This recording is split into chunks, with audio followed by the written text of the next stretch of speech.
चरण पद्मा केवल भक्ति सद्मा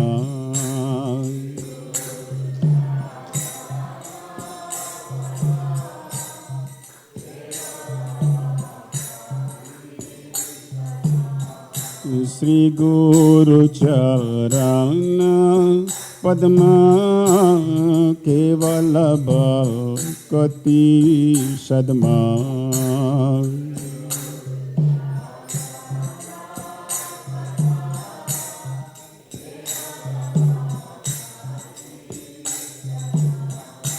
बंदो मुई सावधान माते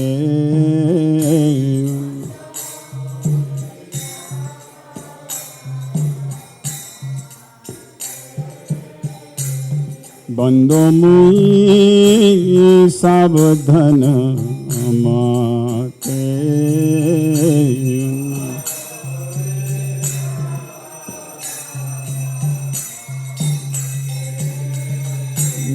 जहार प्रसाद बाये भवतो रियो जहार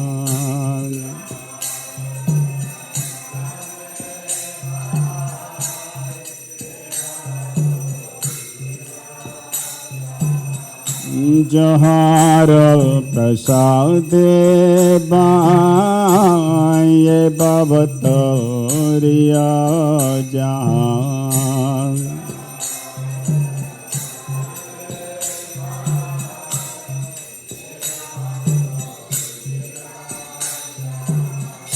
कृष्ण प्राप्ति होई जहाँ होइते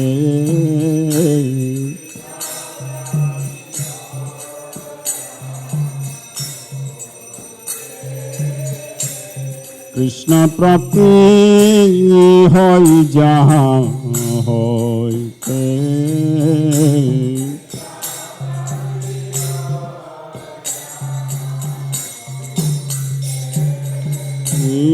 गुरु मुख पद्मा वाक्या चितते कोरिया क्या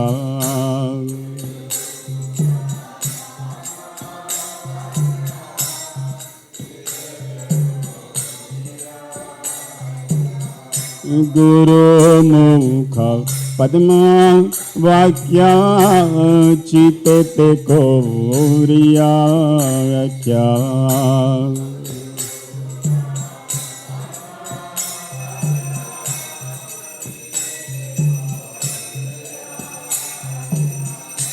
और न को रिह मनी आशा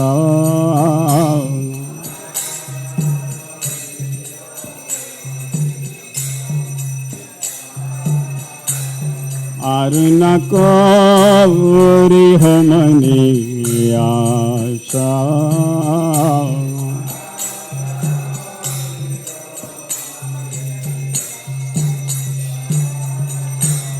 श्री गुरु चरण रति ऐसे उत्तम गति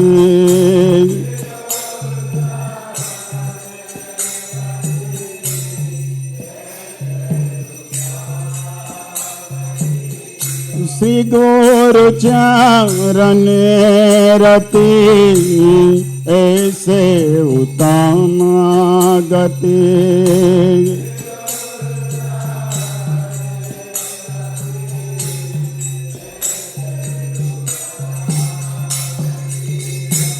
जे प्रसादे पूरे सर्व आशा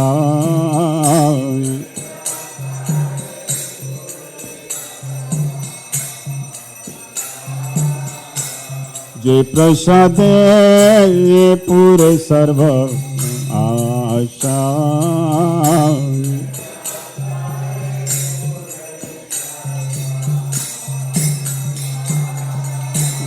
चक्षुदान दिलो जे जन्मे जन्मे प्रभु से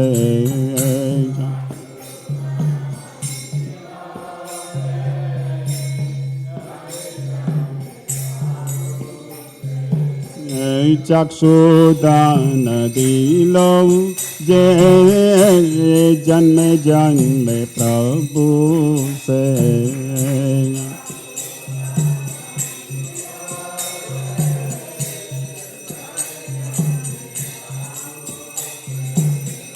दिव्य ज्ञान हृदय प्रकाशितो,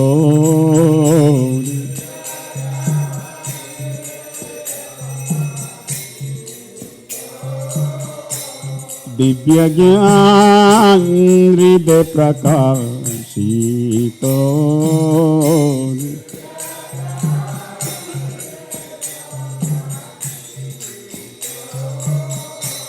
प्रेम भक्ति जहाँ होते अविद्या विनाश जाते।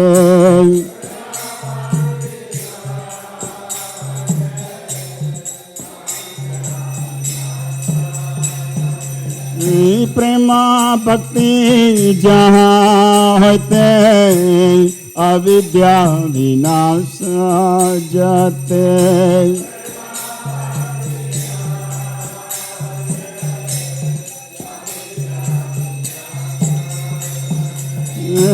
वेद गाय जहाँ चरितो,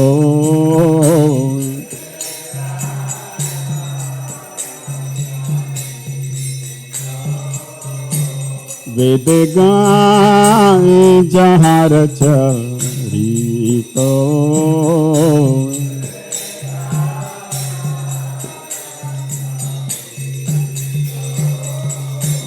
श्री गुरु करुणा सिंधु आदम जनरा बंधु।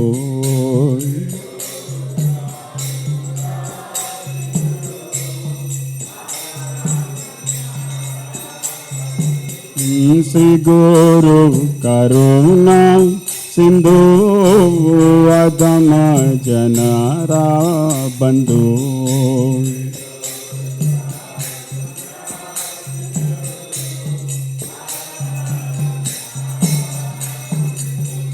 लोकनाथ लोकेरा जीवाना,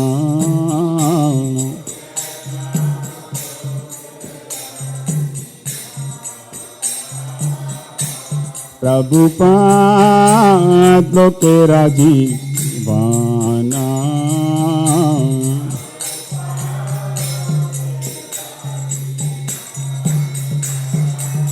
हा प्रभु कर दया देह मोरे पद छया। हा प्रभु कर दया देह मोरे पद छया। बेजाज गुसुक त्रिभुवना,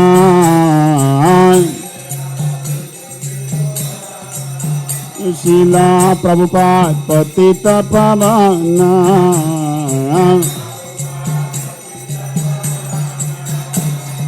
दुआ पद लैला शरण,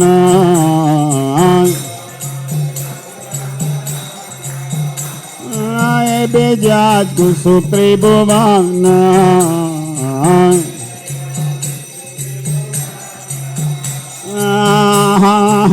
प्रभु कर दया देह मोरे पद छाया।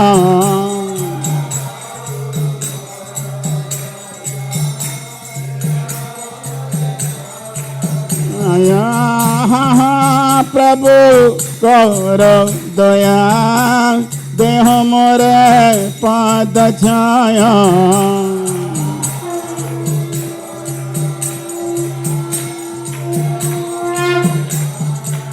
जय प्रभुपदा प्रभुपदा जय प्रभुपदा जय प्रभुपदा।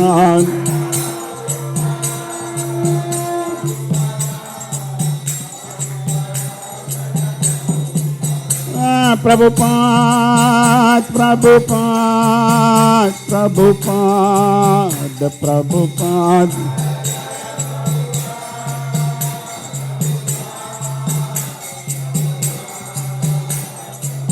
जय जय प्रभुपाद प्रभुपाद प्रभुपाद प्रभुपाद।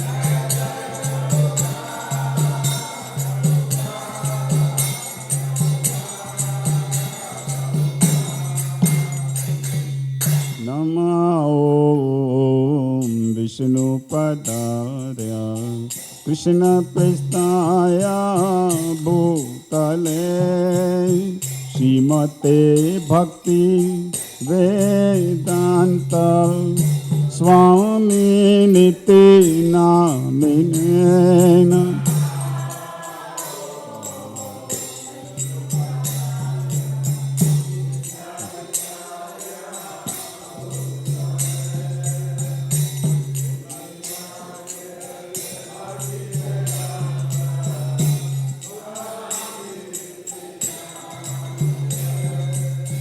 नमस्ते सरस्वती देवे गौरवाणी प्रचारिणे निर्विशेषा शून्यवादी पाशित देश तारिणे।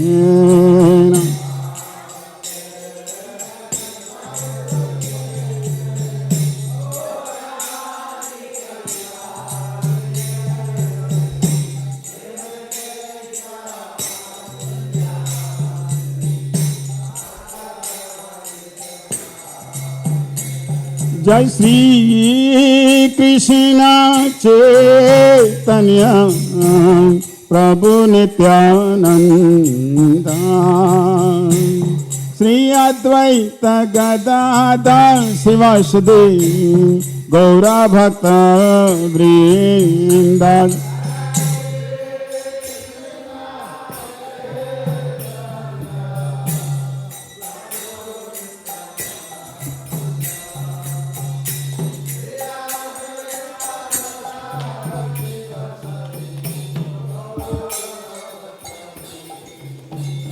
जय श्री कृष्ण चैतन्य प्रभु नित्यानंद श्री अद्वैत गदाधर शिवासदि गौरा भक्त वृंद।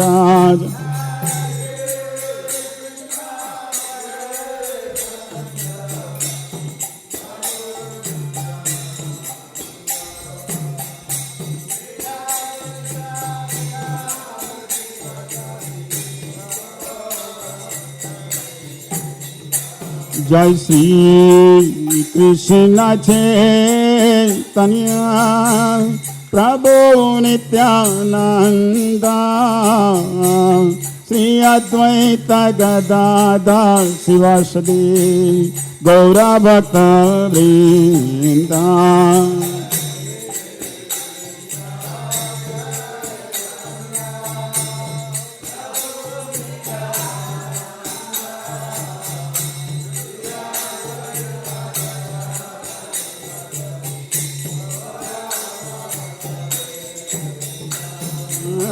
उदिलो वर्णो पूरब भागे बीजामनि गौराम निजागे।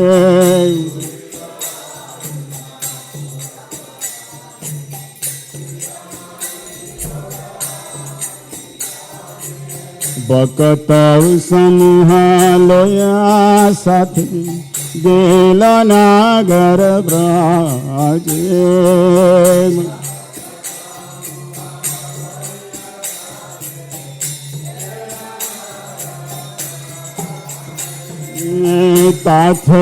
ताथई बाजे लखोल गन गनाता है जाजेरा रो।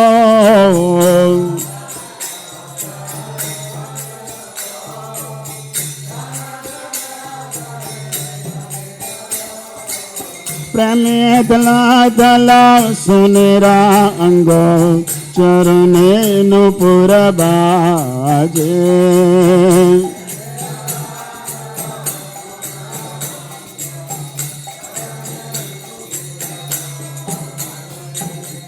मुकुंद माधव যাদব হরি বলুন বল রে বদন বারি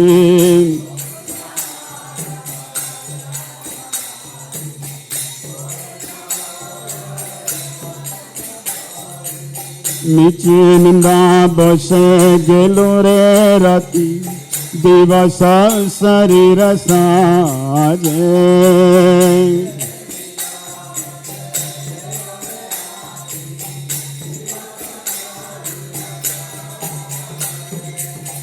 এমন দুর্লভ মানব দেহা পাইয়া কি কর বাউনকে হো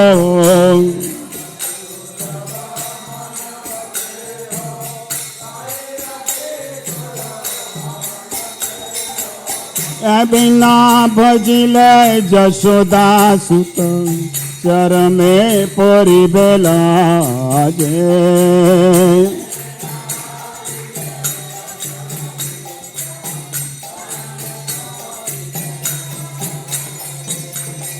উদিত তপন হইবে আস্ত বিনা গেল বলি হইবে ব্যস্ত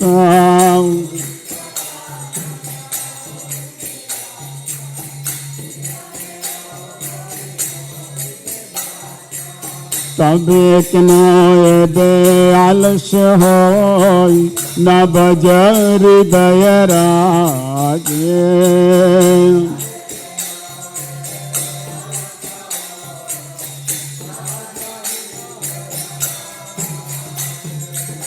জীবন অনিত্য জন সার তাহে নানা বিধা বিপদ বার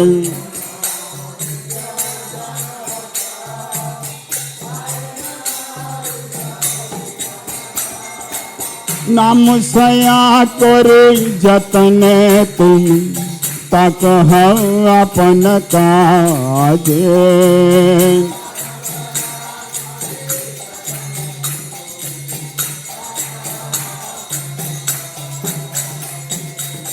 जीवेर कल्याण साधन काम जगत आशिए मधुर नाम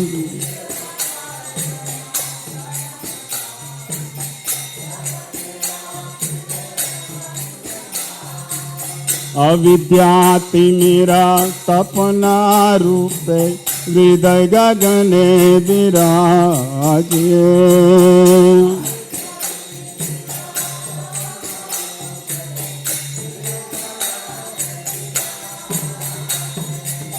कृष्ण नाम सुधा करिया पान जुराओ भक्ति विनोद प्राण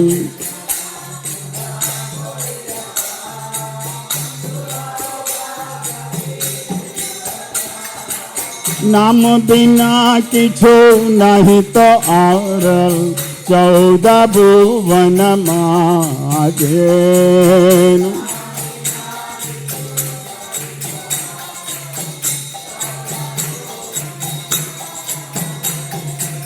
नाम बिना किछु नहीं तो और 14 भुवन माजे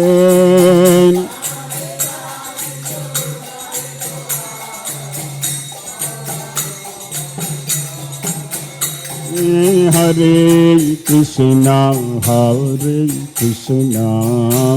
Krishna Krishna Hare Hare Hare Ram Ram Ram Hare Hare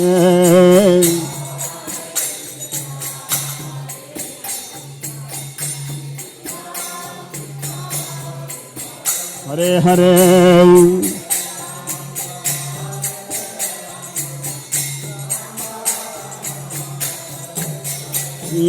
Hare Krishna Krishna Krishna Hare Hare Hare Ram Ram Ram Hare Hare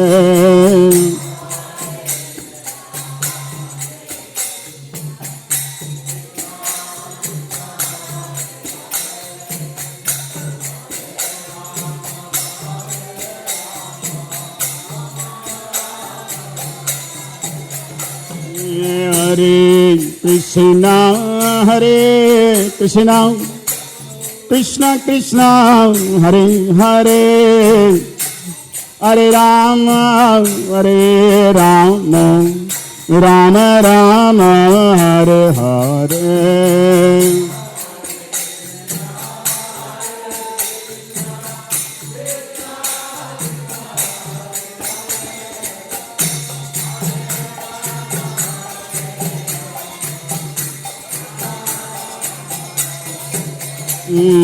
Hare Krishna, Hare Krishna, Krishna Krishna, Hare Hare, Hare Rama, Hare Rama, Rama Rama, Hare Hare.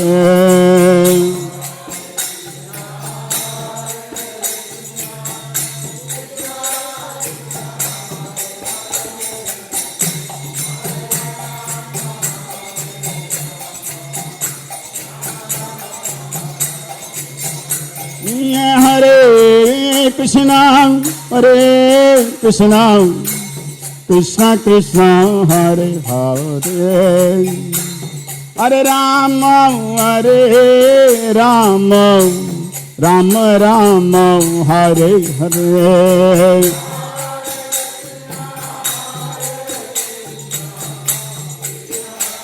Radhe Shyam.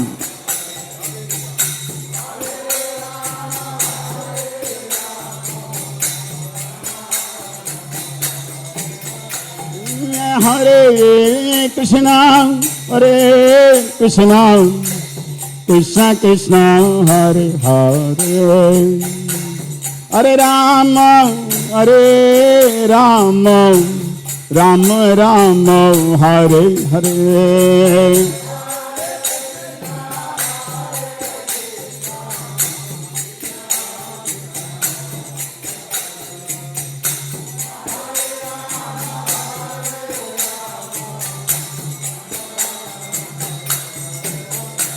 Hare Haraya Namah, Krishna Yadavaya Namah, Hare Yadavaya Madhavaya Keshavaya Namah. Gopal Govinda Ram Sri Madhusudhan, Giridhari Gopinath Madana Mohan, Shri Chaitanya Nityananda Shri Advaita Sita,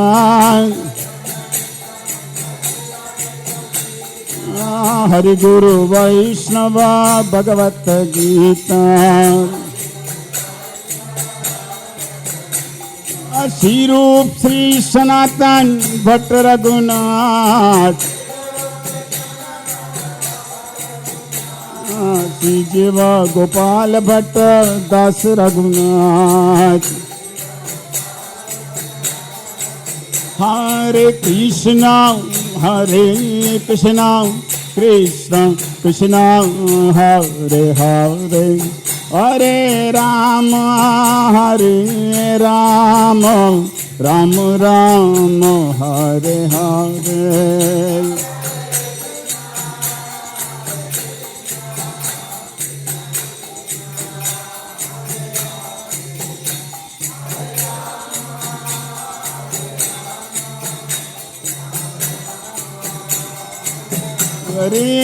Hare Krishna, Hare Krishna, Krishna Krishna, Hare Hare, Hare Rama, Hare Rama, Rama Rama, Hare Hare.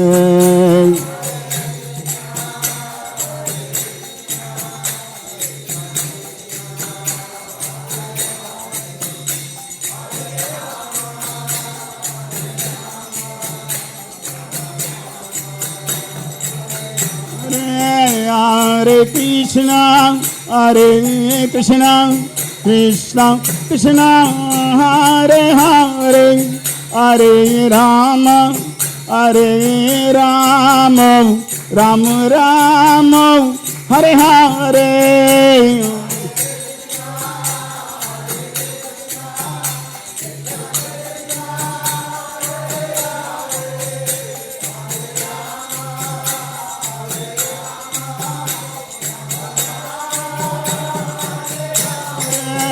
Hare Krishna, Hare Krishna, Krishna Krishna, Hare Hare, Hare Rama, Hare Rama, Rama Rama, Hare Hare.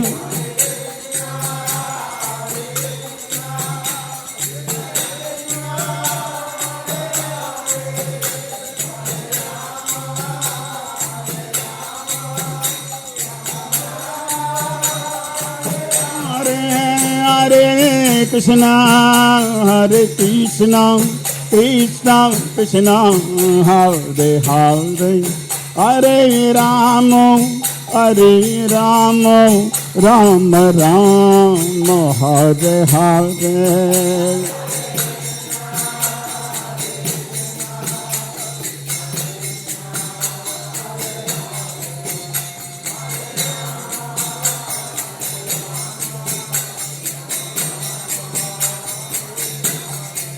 Jaya Radhe Shyam, Radhe Shyam, Jaya Radhe Shyam, Jaya Radhe Shyam.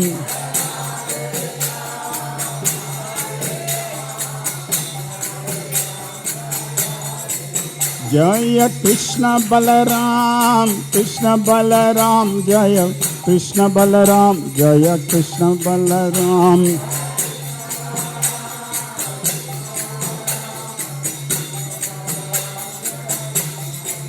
Jaya Gauranitai, Jaya Gauranitai, Jaya Gauranitai, Jaya Gauranitai, Jaya Gauranitai, Gauranitai, Jaya Gauranitai, Gauranitai. Prabhupada, Prabhupada, Prabhupada, Prabhupada.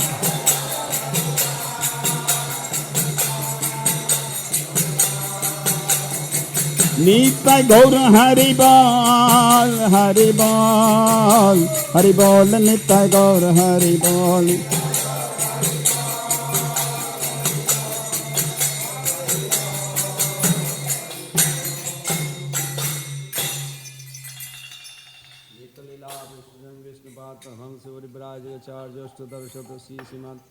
Sila Bhai Charnaravind Bhakti Vedanta Swami Jagadguru Srila Prabhupada ki jai.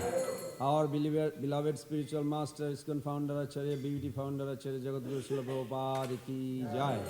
Nitya Lila Vishnupad Paramahansa Vibraj Acharya Ashtadhara Shata Sri Srimad Srila Bhakti Siddhanta Saraswati Goswami Prabhupada ki jai. Sri Guru Parampara ki jai. Sri Rupa Sri Sanatana Bhattar Guna Sri Gol Bhatta Dasa Guna Sargoswami Prabhu ki jai. प्रेम से कहो श्री कृष्ण चैतन्य प्रभु नित्यानंद श्री अद्वैत गदाधर शिवासदि गौर भक्तविंद की जय। श्री श्री राधा श्याम सुंदर गोप गोपीनाथ श्याम कुंड राधा कुंड गिरि गोवर्धन की जय। श्री वृंदावन मथुरा धाम की जय। श्री मायापुर नवदी धाम की जय। अलाचुआ रमणीति धाम की जय। श्री श्री राधा श्याम सुंदर कृष्ण बलराम गौरनीताय दर्शनार्थी की जय। गंगा माई जमुना माई की जय। भक्ति देवी तुलसी महारानी की जय। हरिनाम संकीर्तन की जय। ट्रांसेंडेंटल बुक डिस्ट्रीब्यूशन की जय। प्रसादम डिस्ट्रीब्यूशन की जय। समबद्ध वैष्णव वृंद की जय। निताय गौर ब्रह्मानंदे हरे। All glories to the assembled devotees Hare. All glories to the assembled devotees Hare Krishna. All glories to the assembled devotees Hare Krishna. All glories to Sri Sri Guru and Gauranga, all glories to Srila Prabhupada.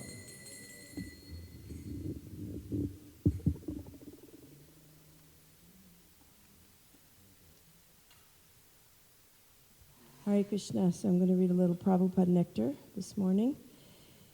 This is from the Prabhupada Nectar book.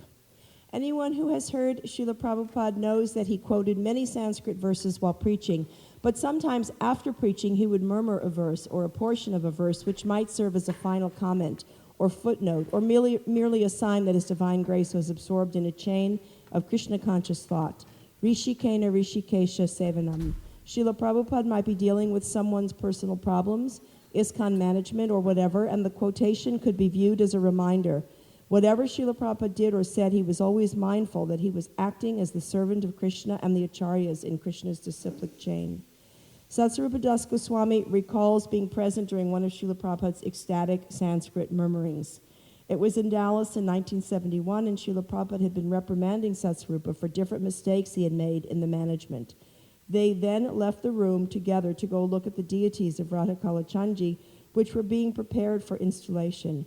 As they walked through the hall, Prabhupada murmured, Griheshu Grihamedinam. This was the verse he had lectured on in that morning's Bhagavatam class, but by Prabhupada's murmuring it like a little song, Satsvarupa felt assured that Prabhupada was completely pure and transcendental, and that his anger was simply meant for his disciples' benefit. Srila Prabhupada also took genuine pleasure in quoting Sanskrit verses. Jayadvaita Swami recalls one time being with Prabhupada in his room in Brooklyn when Prabhupada quoted a verse by Rupa Goswami. It was a verse that Prabhupada quoted often, but as he quoted it yet again, the devotees could see Prabhupada was relishing a deep, fresh pleasure. To Srila Prabhupada, it seemed to be another opportunity to associate with Rupa Goswami and serve him by passing on his teachings to others. Prabhupada used to say, I have already given the example several times. Several. This phrase invariably introduced an example that devotees had heard so many times they had lost count. But for Srila Prabhupada, there was no need to invent anything new. The same example was still serviceable, still perfect, still worth quoting yet again. He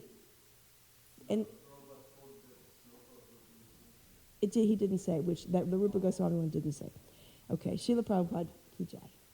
Okay, so a few announcements today. First of all, ISKCON Prabhu is back, so welcome back. Happy Bol. He went to Puerto Rico to try to find locations for the Rath Yatra that's coming there. Was that a successful trip, besides being beautiful and warm and everything? Yeah? You found? Good. Yadabar Prabhu's back from India. Hare Krishna, welcome home. And I want to welcome Kapila Prabhu from Trinidad. Hare Krishna. Nice to have you here. So, here's what's coming up. First of all, this morning, there is 2 small sinks full of pots that didn't get done yesterday. Even though we had help cleaning the Sunday feast, even though Jagadish Prabhu was in there till 11:30 p.m. cleaning up, somehow there's still 2 pots, and it's hard to get the day started with 2 sinks full of pots. Because we make so many pots in any given day. We do so much cooking. So if anyone would like to go in there and knock out those pots during class, it would be very much appreciated. Okay, the Festival of the Holy Name starts on Friday, but it sort of starts now. Many devotees are coming. We want to welcome everyone that we see that we don't know. And every evening there are bhajans in someone's home. You go to facebook.com/Festival of the Holy Name, and there will be listed where the bhajans will be that night. Okay, it looks like tonight it's at Premananda Gaur Prabhu's house, 6:30 p.m., and there will be prasadam. Tomorrow it will be at Nalini Kanta's house. Now, if you need to know where those places are, then go to facebook.com/Festival of the Holy Name. There'll be addresses on there. Okay, Wednesday, Govinda Dasi will do the last of her seminar series on Srila Prabhupada, and that's in the temple room just following 6:30 Artik. Thursday morning, His Holiness Bhakti Raghava Swami will be here. He is the ISKCON Varnashram Dharma minister. So he will speak about Varnashram Dharma. You may have questions about that. At least you may want to learn about it. And after class, we'll take him on a little tour of the property and show him some of the things that we're doing here, the eco-teaching farm we're developing, and you are welcome to come along because you may want to also know about some of the things we're doing here. Thursday, 1 o'clock, Thanksgiving community dinner. So we all gather together and give thanks that we have each other in this big, wonderful community. There's a meal served at 1 p.m. for anyone who doesn't want to cook and clean up. We will do it for you. You can get tickets in advance, online, $6, at the gate, $8. It's served at 1. If you'd like to help in any way this week with any of the service, just call me. I can engage you. There's lots to do. I want to finally mention that the temple does not make evening prasadam. We cook breakfast for everybody and anybody who comes. We cook lunch for everybody who comes. We don't cook dinner. We don't cook extra at the 7 o'clock offering. That offering is simply made, of course, for the Lord's pleasure. So if you have a kitchen, and every person who lives on this property has a kitchen, of course, everyone outside, please have your evening meal at home. We're having some problem distributing the little bit of maha that we have to the guests because the devotees want to eat it all. So, no more said. Okay, here's the devotees who assisted their spiritual master dressing the deities today. Okay, anybody lose their glasses, we will take them to the temple office. They look like little reading glasses. If you've left them, I have them. Shishi Radha Sham Sundar Shranti Devi Dasi, Chota Radha Sham Sundar Sharala Devi Dasi, Shri Shri Krishna Balaram Nanda Devi Dasi, Chota Krishna Balaram, Shri Gaurangi Devi Dasi, Shri Shri Gaurnitai Ananda Vardhani Devi Dasi, Chota Gaurnitai Gandharvika Devi Dasi, Gurus and Lord Nrsingadev Avaduta Natai Das. And Tamahar Prabhu is giving class today.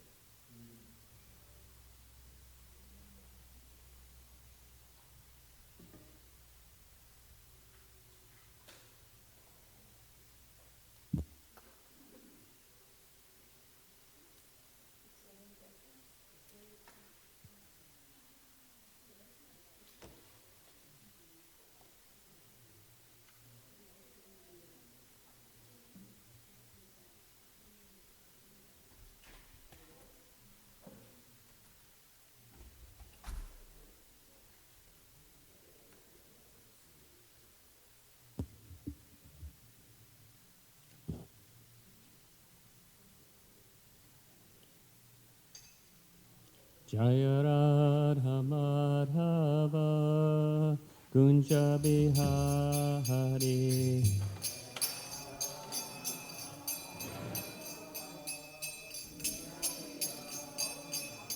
Jaya Radha Madhava Kunja Bihari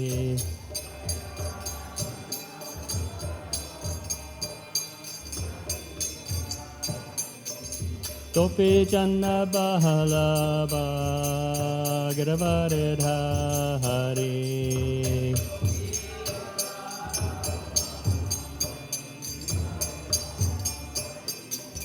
Gopi Janna Bahalaba Giravaridhari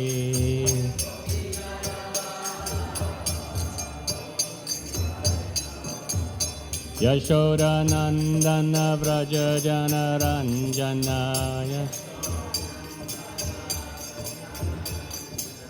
Yashoda Nandana Vraja Jana Ranjanaya Yamunatira Vanachariya Yamunatira Vanachariya Jaya Radha Madhava Kunja Bihari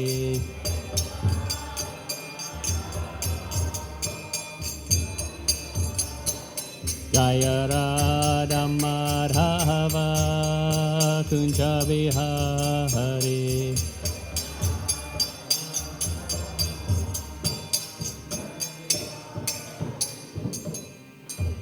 Jayom Vishnupad Paramahamsa Parvajagachara Satir Satashri Shrimadis Divine Grace A.C. Bhaktivedanta Swami Maharaj Srila Prabhupada Ki Jai.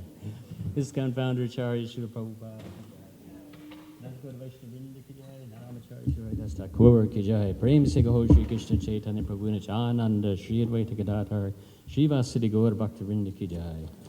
Samaveda Bhaktivinoda Ki Jai. Gaur Premananda. All glories to simple devotees. All glories to simple devotees. Glories to simple devotees, all glories to Sri Guru and Sri Garanga. Om Namo Bhagavate Vasudevaya. Om Namo Bhagavate Vasudevaya. Om Namo Bhagavate Vasudevaya. Reading from the Srimad Bhagavatam, Canto 10, Chapter 54, Text 47. Is that right? Okay.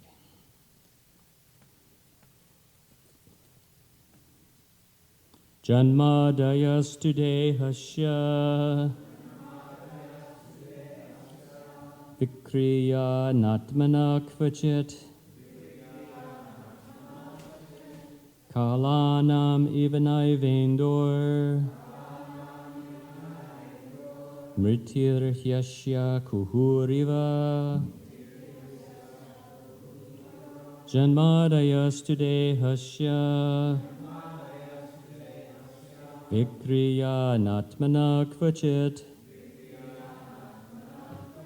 Kalanam ivanai vendor. Mritir hyasya kuhuriva. Janmadayas hasya. Vikriya natmana kvachit. Kalanam ivanai vendor. Mritir hyasya kuhuriva.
Ladies?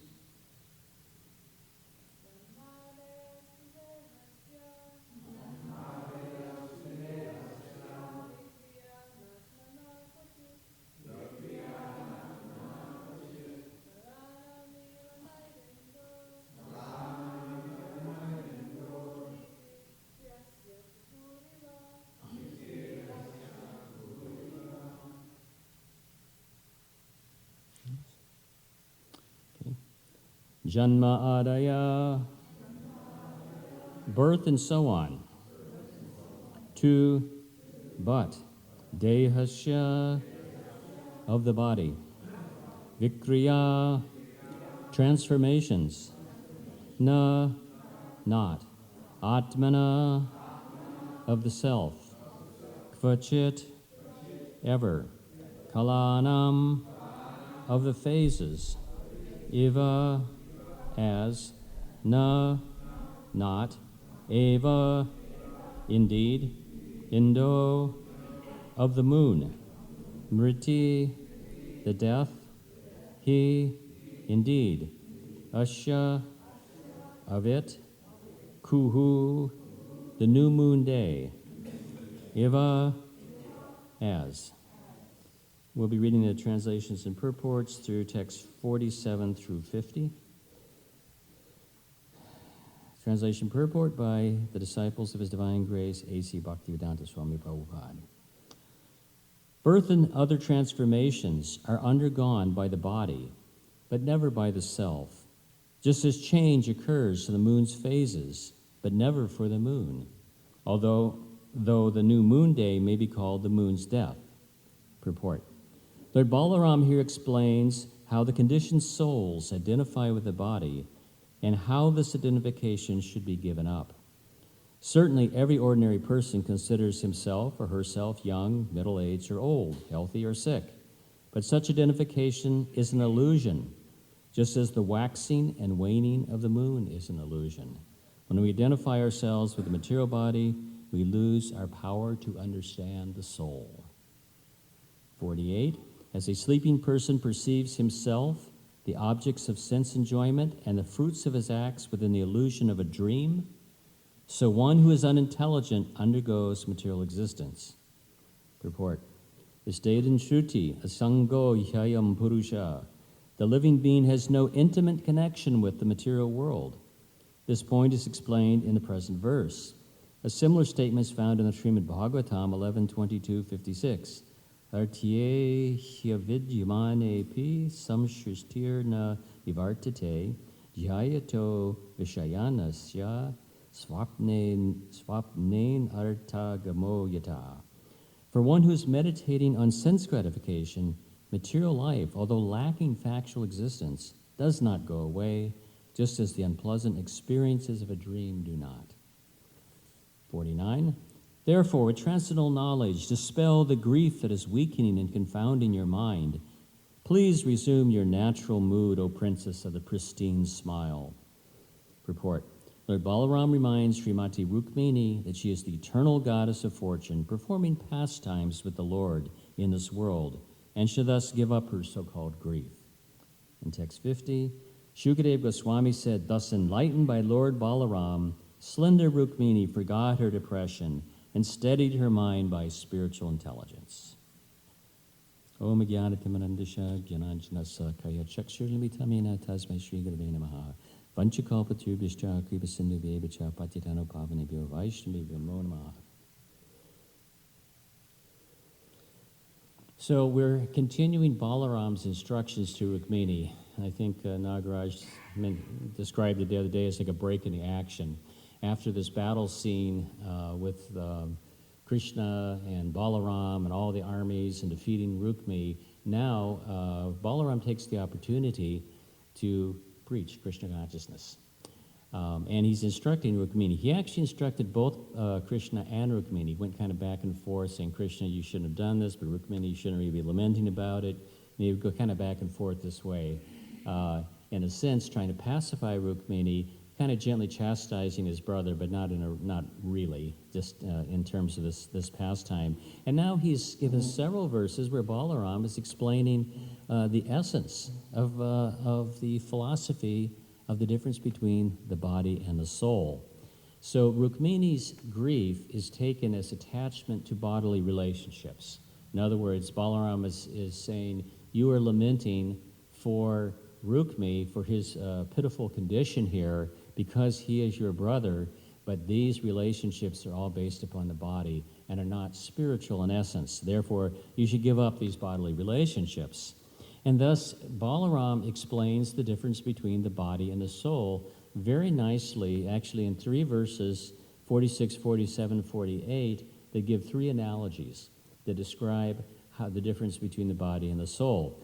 In the previous verse, we discussed verse 46, where the example of the sun was given, how the sun is distinct from the sight and the sense objects that are dependent upon the sun. One cannot see without the light of the sun, but yet the sun is very different from sight, from the knower of the sight, the person who, I guess, owns or possesses the sight, and also the object of the sight. So the sun is different in this way as the soul is different than the body. Now, in today's verses, in text 47 and 48, we have 2 other analogies. We see, first of all, the analogy of the moon, how the moon's phases are different from the soul, just as the moon has different phases, and it's seen in different ways, and that relationship to the soul and the body, and then a sleeping person in a dream. So I'll explain those a little bit. First of all, the examples of the moon and the phases of the moon. This is actually a very, very nice analogy, I think, because it really describes the situation of the body and the soul. The moon is obviously situated in one place, and it's obviously in its entirety, but due to our vision, what actually happened? The earth gets between the sun and the moon? Is that why we see different phases? Okay. In other words, our vision of the moon changes. So in other words, it's constantly changing. We see the moon as a full moon, then a half moon, then a little sliver of the moon, but the moon hasn't changed. The moon's, the same, sitting there. It's simply our vision has changed, and then we have the new moon day where the moon is gone completely. As said here, the death of the moon. But the moon hasn't died, the moon hasn't gone away, it's simply changed in our vision. So in the same way, the body goes through different transformations, just like the moon goes through its different phases. But it may be appearing to go through different phases, but the soul is unchanged. So when the body goes through different phases, just like the moon is becoming smaller and smaller, finally the moon disappears, finally the body dies, the soul is not affected by this. This has no effect whatsoever on the spiritual soul, us, the person who is within the body, but it is simply that the body is going through these different transformations. It's also described here that the soul has no real contact with the body. And this is interesting how it's described that the soul is actually aloof from the body. Of course, in other verses studied in the Bhagavad Gita, we hear that the soul illuminates the body. In other words, the very life of the body is there because of the soul. But at the same time, somehow or another, through some mystical process, the soul remains aloof. It doesn't really contact the body, even though what we see in the body as life, the symptoms of life are actually the symptoms of the soul. So it's somehow illuminating the body, giving life to the body, giving consciousness to the body, but at the same time it remains detached. Because you can take the body away, the body dies, and the soul remains like that. And so it's also described here that identification with the body results in the inability to understand the soul. So several important points made here in this particular verse. In the next verse, 48, the example is given of a sleeping person in a dream. So when we are awake, we can understand what we dreamed was illusory. It was just simply a dream. It wasn't real, had nothing to do with the reality of our life. But in the dream state, it appeared very real.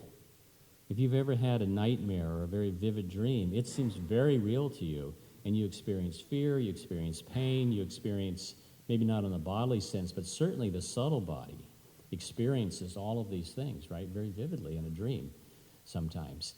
Sometimes dreams are just, of course, very confusing, but sometimes they're very strong and they're very vivid and they seem very real. Then when one wakes, you think, oh, I'm glad that wasn't real. It wasn't real. So our existence in the material world is somewhat like that dream state. So just like in that very vivid dream, you may remember that dream. If it has some strong connection with you, or it ties in with some strong feeling that you have or some fear that you have, it won't necessarily just go away. In other words, that's as you wake up and it's gone, it's disappeared from your mind. So in the same way, if we have strong attachment to the body and the senses, we keep this attachment to the dream state of the illusion of the material world. It remains very strong with us. We're not able to give up this attachment. We don't say, oh, here I am again, I'm in this body, I'm in another body in this material world, it's not me, I'm the spirit soul, I don't know what I'm doing here, but I guess I've got... No, we very much identify and are very attached to this body, to these senses, to the mind, to the intelligence, to everything about the gross and subtle body. We're feel very connected to, and we identify strongly. It's like we haven't really waken up from the dream. We're still in that dream state, of that consciousness. So, because we are attached to sense gratification, it's explained here that bodily illusion continues. The quote is given here of this verse 11:22:56. Which is, it's kind of interesting. This verse says, for one who is meditating on sense gratification, material life, although lacking factual existence, does not go away, just as the unpleasant experiences of a dream do not.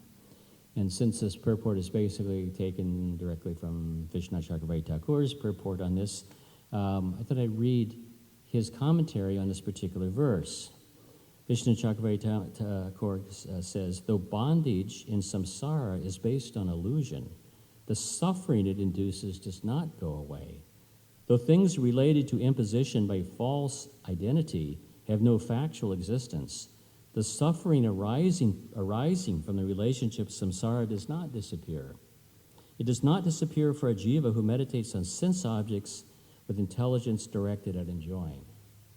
So in other words, as long as one is in the enjoying spirit, or one is identifying with the senses and the sense objects, the suffering that comes along with that identification is going to continue.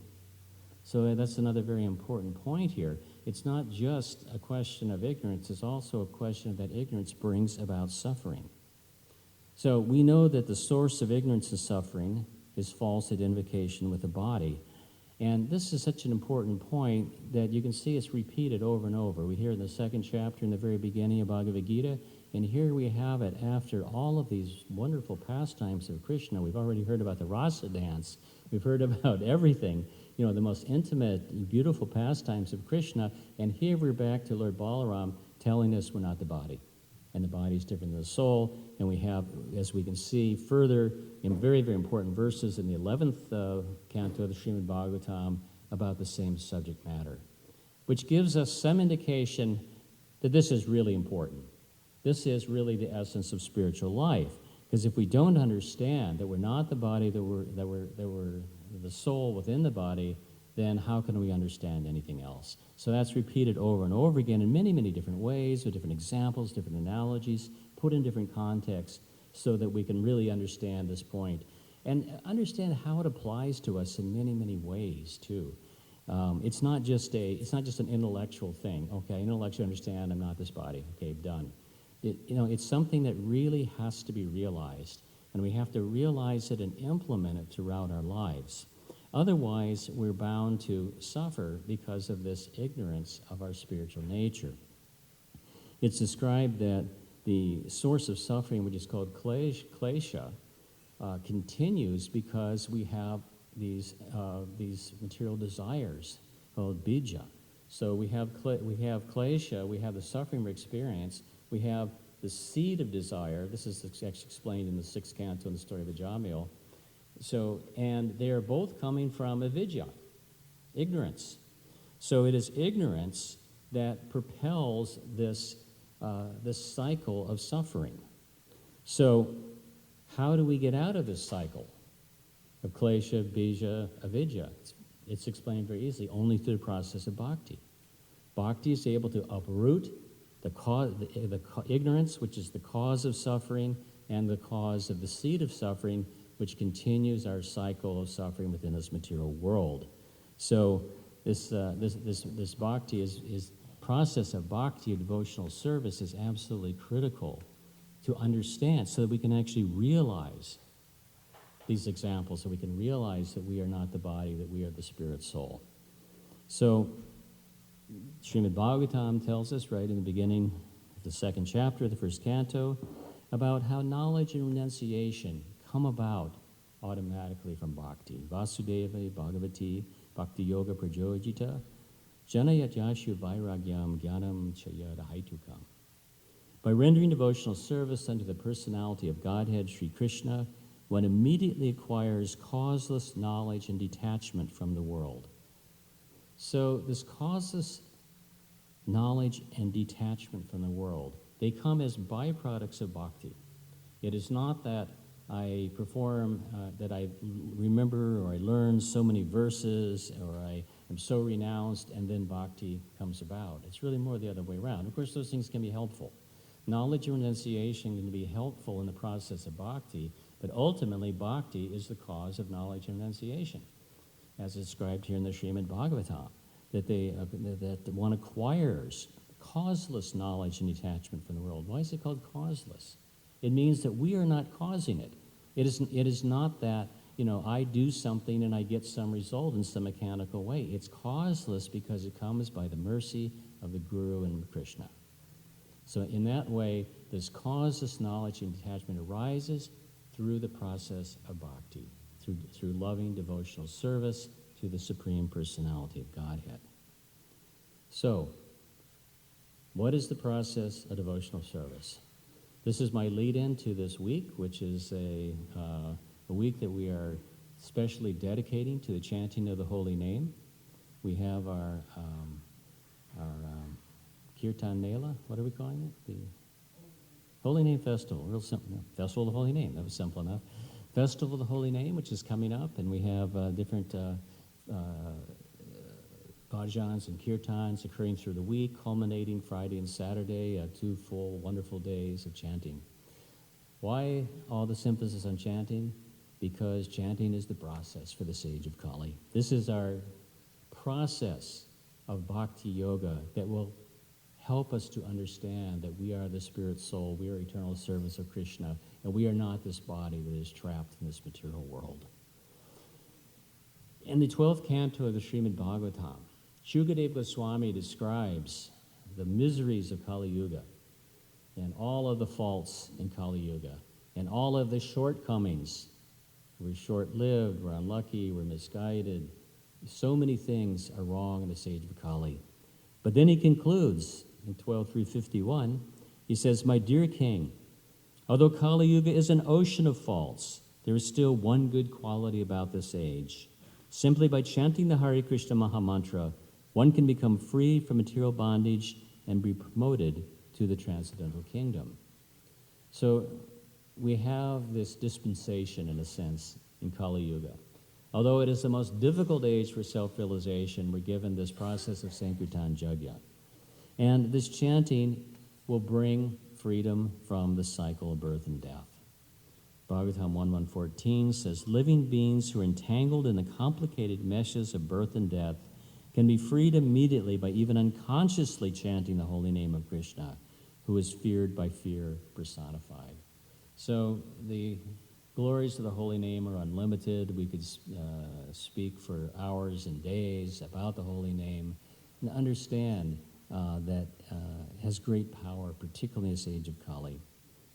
In fact, in the story of Ajamil in the 6th canto, Yamaraj gives very nice instructions to the Yamadutas about the powers of chanting. And he says, "Therefore, it should be understood that one is easily relieved from all sinful reactions by chanting the holy name of the Lord and chanting of his quality and activities. This is the only process recommended for relief from sinful reactions. Even if one chants the holy name of the Lord with improper pronunciation, he will achieve relief from material bondage if he chants without offenses." So this was the case of Ajamil. Although he was actually not even consciously calling for the name of God. When he called the name of Narayan, who was his son, he did so without offense. It's described that this is without offense because it was just in a state of pure helplessness. He was not trying to, get any particular reward or do anything, or he had his only motivation was just out of complete fear and out of anxiety or whatever. At the time of death, he called out the name of his son Narayan, but with no other motivation. Therefore, it's considered to be offenseless chanting. And therefore, of course, he was saved from the Yamadutas, and the Vishnudutas came, struck at him, and we know the whole story. And then he was given an opportunity to perform pure devotional service after that. So there's great benefit in chanting. We understand that chanting is a source of liberation. It is a source of our freedom from bondage in this material world. It is our source of knowledge and inspiration and understanding Krishna. But for the devotee, chanting goes beyond that. Chanting is not simply something that we do to get some reward and I can get liberation, I can become free from this material world. But chanting is something that is of great pleasure to the devotees. It is what the devotees do. It's our constitutional position. A couple really nice verses are given in the Nectar Devotion. They're quoted from Padma Purana and the Adi Purana. One is, "The name of the Lord fulfills all desires like Chintamani. It is the very form of Krishna. It is full of consciousness and rasa. It is complete, pure, and eternally liberated. This is because of the non-difference to the name and Krishna." That's from the Padma Purana. And by singing my names, a person will attain a position close to me. I make this promise. That person, O Arjuna, purchases me, from the Adi Purana.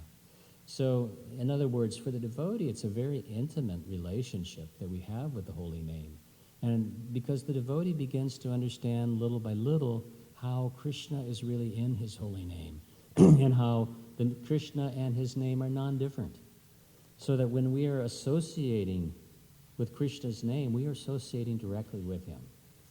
As described, we may not even understand this consciously or unconsciously. We gain the benefit, and anybody who hears the holy name gains benefit.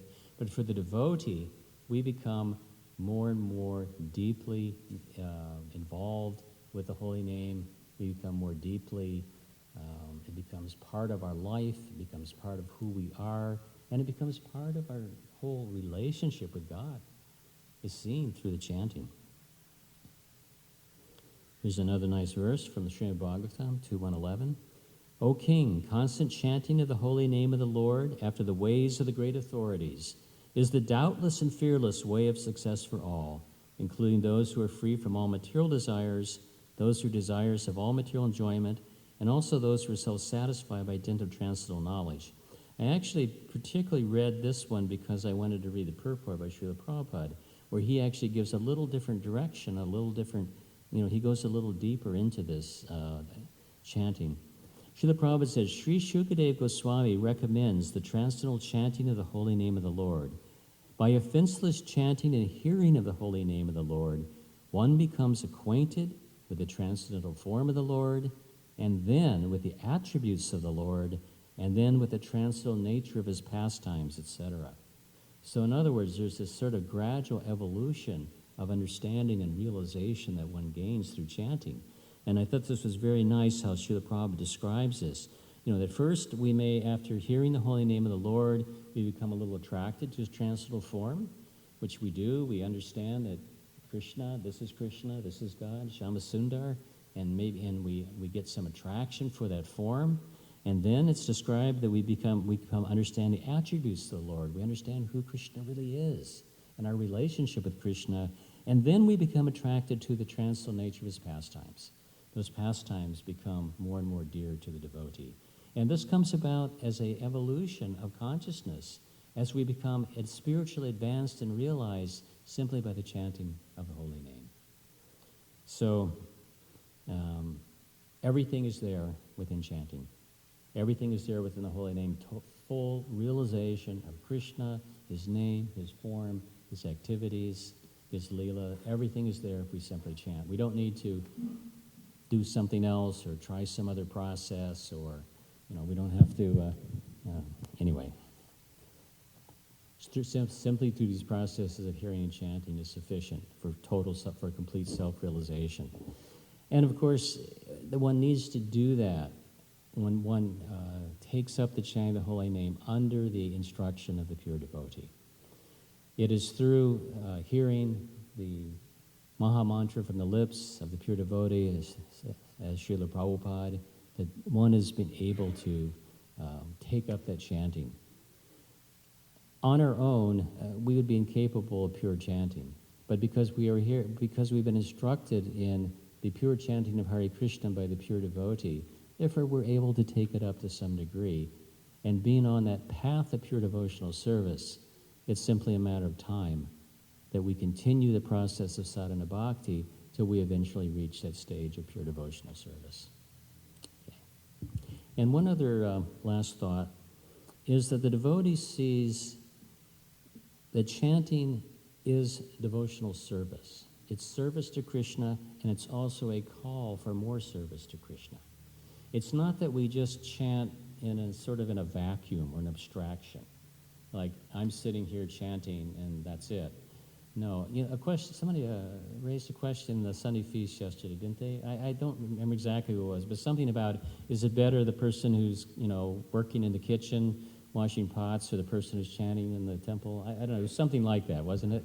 And I was just thinking, the simple answer is it's both, right? Sadhana and service go hand in hand. They're like two parts of our process, and they're inseparable. Because the more that we are chanting, then the more that we want to serve Krishna. And the more that we are serving, this simply enhances our desire to want to hear and chant. In a purport to Majjhima Lila, Srila Prabhupada said, when we chant the Hare Krishna Maha Mantra, we are saying, Hare, O energy of the Lord, O my Lord Krishna. In this way, we are simply addressing the Lord and his spiritual potency. The devotee always prays to the Lord and his internal energy so that he may engage in their transcendental loving service. When the conditioned soul attains his real spiritual energy and fully surrenders unto the Lord's lotus feet, he tries to engage in the Lord's service.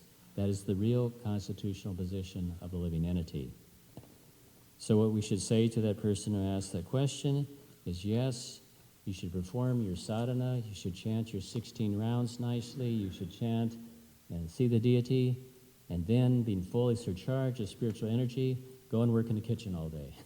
So, which is really what Srila Prabhupada's mood. Srila Prabhupada, sometimes people would kind of beg the question. They ask, oh, but, I don't have time to chant, or too much. And Prabhupada never really gave in that too much. He'd say, do all your service, do more service, and yes, chant all your rounds and do your sadhana. He didn't say give up one or give up the other. And it's almost like people would try to get him to say, that, and he wouldn't. He would say, do both, And if they couldn't do it, he'd say, like, sleep less, or things like that. So Srila Prabhupada is real clear on this. We have to have strong sadhana. We have to chant our rounds. We have to chant Hare Krishna. And we need to engage our lives and our days in devotional service to the Lord. We need to engage ourselves fully in service, because otherwise, we'll simply, as Prabhupada said, eat and sleep, or we will get distracted, we will go away. We need to be fully engaged. But not only do we need to be fully engaged, but that's what even someone at the pure stage of devotional service does. We are chanting Hare Krishna, Krishna, Radha, please engage me in your devotional service. So, that is what we are meant to do eternally, to engage in their service. Jai. All glories to Srila Prabhupada. Yes, Mataji. Question? Can we go over to the back? To Ragatmika?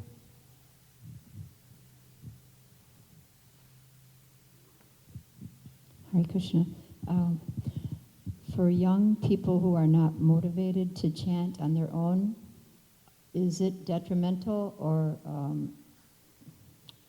beneficial to withhold some privilege of theirs on condition that they chant? Get the idea? Yeah, I do. This is something I've been involved in Gurukula for decades, and this is always a question that came up. I think overall our experience, and I believe it's consistent with Srila Prabhupada's instructions on our raising children, that it's better to that it be more spontaneous, that we try to just evoke naturally children's desire to chant. Prabhupada also gave the example of modeling, very simple principle that Prabhupada also enunciated. He said, we'll chant and they will chant. They will naturally do what we want to do, what we're doing. If all the adults and the parents, if everybody is chanting, then the children naturally chant. And of course, we encourage, we preach, we explain to children the importance of it. I don't see how any kind of real severe discipline, making them chant, has really been very beneficial. At least that's what I see, and I don't see that Prabhupada ever really indicated that we should do that. Bribery is sometimes good, but in other words, some positive reinforcement can be there sometimes. Sometimes that's helpful. It's a lower level, obviously, of commitment and understanding and realization. Sometimes in the beginning, children don't have so much realization. We used to think, I remember back in the early days of Gurukula, we thought that children had all these deep realizations about Krishna consciousness. The fact of the matter is they really don't so much. Although they're very pure and their service is real, if there's real effect and real benefit and purification, even if a 2-year-old is saying Hare Krishna, that has eternal benefit. But, we know that just from our understanding of cognitive development, until about the age of 10 or 11, what they call formal operational thinking or abstract reasoning doesn't really develop. So it's not that children really have necessarily a very deep abstract understanding of a philosophy of Srimad Bhagavatam, and it's actually a kind of a disservice to expect that and to push children to that point, But I mean, often it's you make it a fun thing. You make it it's like what you do. It's a game. It's enjoyable. It's pleasurable. It's what we all do, and you see that children naturally take to Krishna consciousness. They really do. I mean, unless there's some real obstacle or something going on, psychological. Usually, most devotee children take to Krishna consciousness, and so I don't think a lot of punishment or anything that's necessary. That was a long answer to your question. So I think there's a follow-up on this.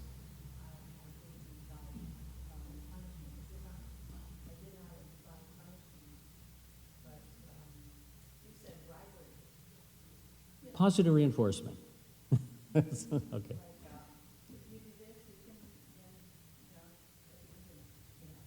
Well, I think, Madame Mahan, you remember back from Gurukul days, we did a little bit of that, didn't we? Yes. Yeah, you do this and then you get some reward. A little bit like that. You don't want to overdo it so that chanting becomes something that's material. But sometimes for children, a little encouragement helps. Yeah. Yes, Trivikram.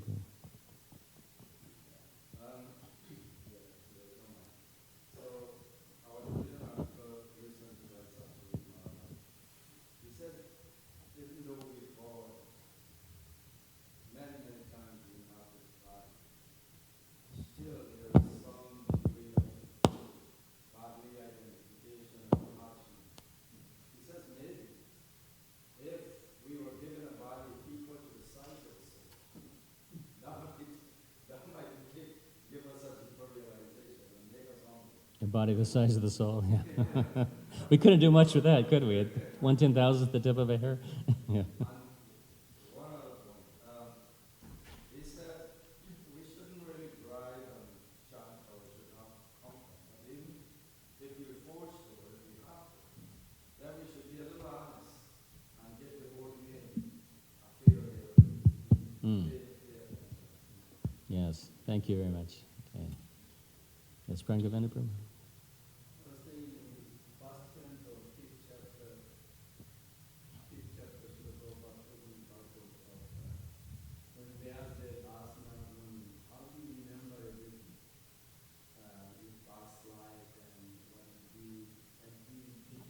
In one part of Srila Prabhupada says, whenever Krishna consciousness movement, just like now Muni was 5 years old, all the children should be trained in this philosophy so that they will be protected from two aspects. One was that they will remain aloof from the material entanglement, and doubt, Maya creates doubt, doubt will come, but before doubt touches to their heart, they will cut into pieces. So it is necessary that they get trained some philosophy, otherwise they will try again that. Yeah. No, and I wanted just to clarify, I'm not saying that they shouldn't, obviously we want to teach the philosophy, I'm just saying be realistic on how deeply they may understand it. But what's important about that, and what you said, what Srila Prabhupada said, is when that stage comes, when children get to the point where they begin to question, when they have that higher intelligence, if they have that foundation of Krishna consciousness, then so many of their questions will be answered, and that can be referred to when you discuss with them. And they do. They'll go through some questioning. It would be expected. In other words, that's an intelligent human being questions, right? But if that foundation is there, a philosophy that can be drawn from, then that's very good. Then that will help them so much. That's a good point. Okay. Oh, Kalapani.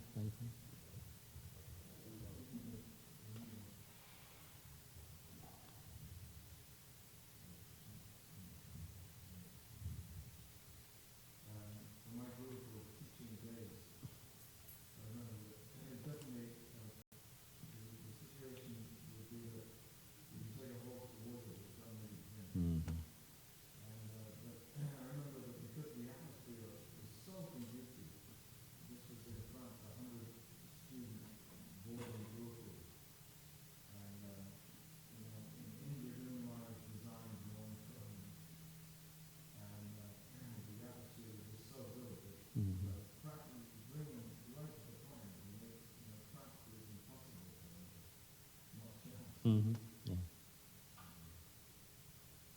Yes, very nice point. If the conditions are there and Krishna consciousness, it's for all of us, isn't it? Children and adults.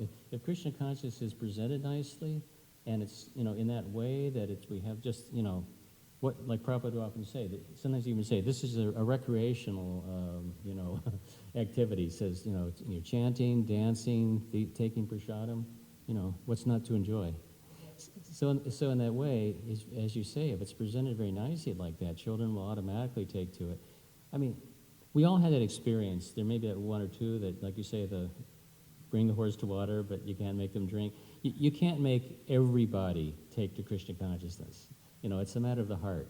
But if it's presented in such a way, then the natural propensity of the heart to serve Krishna, will be reawakened and will come about. I have one question. You just said something like, for today's purpose, I don't know whether Krishna Chaitanya Prabhupada that if we identify our body as a self, then we lose the power to understand the soul. Yeah. So similar like that. But my question is, sometimes we hear Prabhupada say, well, I'm getting old and I will soon die. How we should take it? I heard one explanation, but I wanted to hear. Prabhupada is talking about the natural stage of the body, right? Yeah. I mean, naturally. I mean, the identification with the body is so strong that even the Mahabhagavad will, in language, sometimes almost refer to almost like the self in the body. Sometimes we speak that way. We say, I'm getting old. I'm sick. Obviously, I'm not getting old. I'm not sick. I'm not dying. Not I, the soul. But we tend to, because it's so strong, that connection. We tend to talk about ourselves, our body, our gross and subtle bodies, the self. So I think when Srila Prabhupada says something like that, it's kind of like a figure of speech that we just sort of normally speak that way. Yeah. In one purport, Vishnu Thakur even said that, it's actually in his commentary to the Anya Balasita Shunyam verse, he said that it's even natural, even for a great devotee, to sometimes like fear for the body. In other words, if one was attacked immediately or there was some immediate danger, it said almost everyone will immediately try to preserve the body. And he said it's natural. He said that just being in the body, it's so strong that it's natural. He said it's not a great fault. It's natural that we do that. He said, but then of course the advanced devotee immediately understands his real position as the soul within the body. But just that natural response to protect the body is there. And it's going to be there as long as we're in these bodies. Okay, one more, and then we need to quit. Trivikram.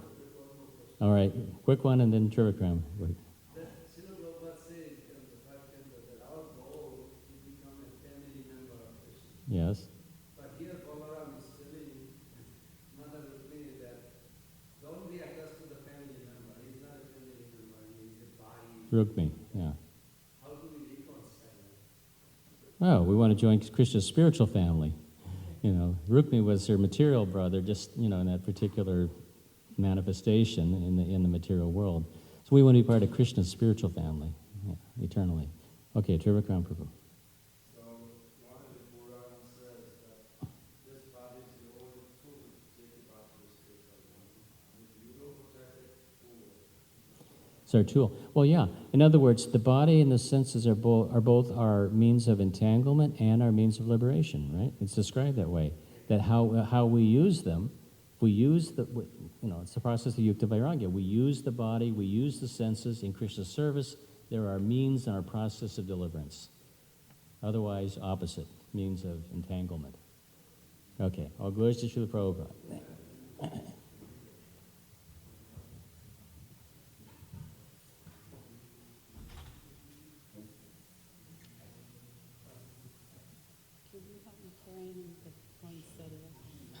Yeah, where are they? Yeah. If I can get up here.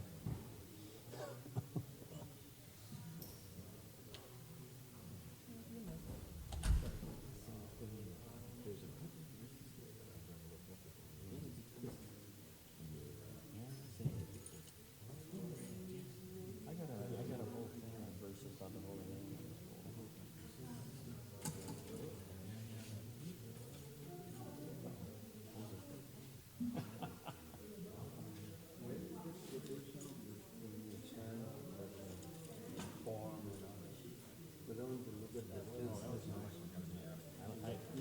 I just saw that. You should meditate on the form and past tense, well chant, or you should manifest. It sounds like they're just manifesting. Yeah, that's they're just going to come. They're going to come about. Yeah, this was actually in 2:111 in this famous verse, but I never